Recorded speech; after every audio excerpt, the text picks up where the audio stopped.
So first, I want to thank Barbara Walters and Diane Sawyer.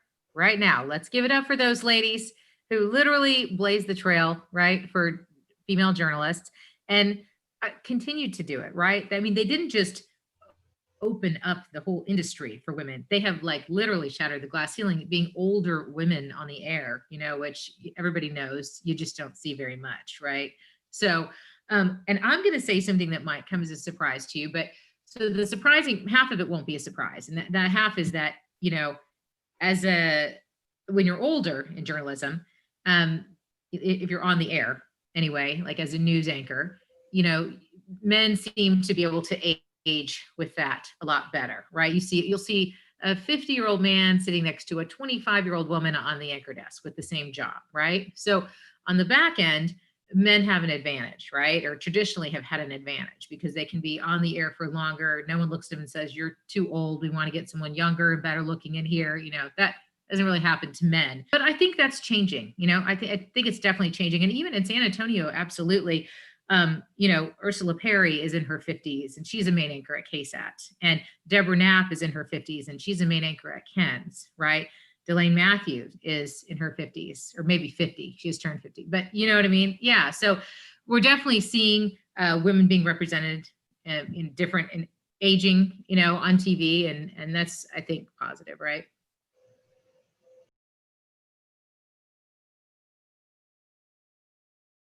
As far as pay goes, that's the one area, though, I'm not really sure how equal it is. And I'll tell you that because in my industry, newscasters' salaries are not public information. And not only are they not public information, there's not a set salary. It's kind of how you market yourself, how you value yourself, how you can get someone else to value you. It's very subjective. And so there are some women, I'm sure, that make more than their male counterparts, but I would be willing to guess men are still making more than their female counterparts in the same job. But we don't know that.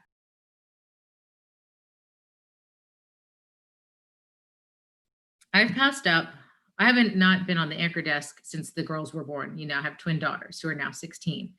And I was a 5 o'clock anchor at the time. And when I got pregnant, I decided I was going to quit my job. I had twins and cold turkey, I'm going to be a stay-at-home mom for a year. And I don't know how much longer than that. I know for a year, I'm staying home, and a year turned into, I really want to stay home for 2 years. I want to be home when they're really little. And that, like I said, that's a personal decision for everybody to make. But that was a value of mine because I guess it was a value of my mom's. It doesn't mean my career wasn't important to me and I didn't want it back, but it did change things,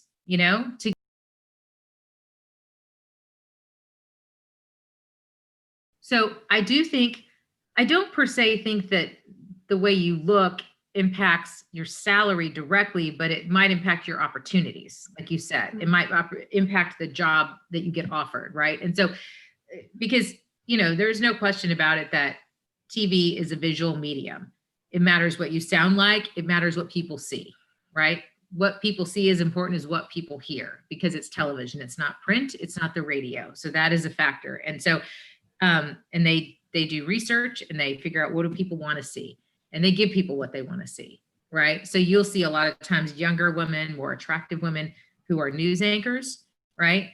Because they're on TV the whole time, not just for a minute and a half. So yeah, I mean, you just have to watch the news to see, you don't have to look far, right? To see that there is a bias toward the way people look, who are offered anchor jobs. It doesn't mean that they can't have plain people anchoring the news or they can't have really good looking people producing or reporting or doing other jobs. But yeah, I've seen it many times in my business where a young, attractive woman with not a lot of experience is offered an anchor job and her male counterpart has years of experience, right? And didn't have the same opportunity. So yeah, they also want attractive men on TV, but I think the bar is not as high for that, as far as you can see men who are like carrying extra weight a lot more so than you'll see women who are carrying extra weight.